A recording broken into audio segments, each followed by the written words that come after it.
Защо Клеопатра решава да умре с охапване от змия?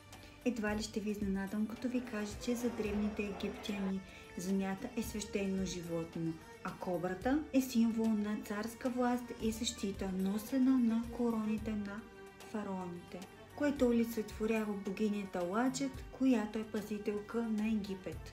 Но тук по-скоро търсиме другото значение на змията и това, че змията много често се свързва с прераждане и преход към отвънното, защото змията сменя кожата си и древните египтяни си представяли, че точно така и душата се освобождава тялото. С други думи, ти не умираш, а се прераждаш.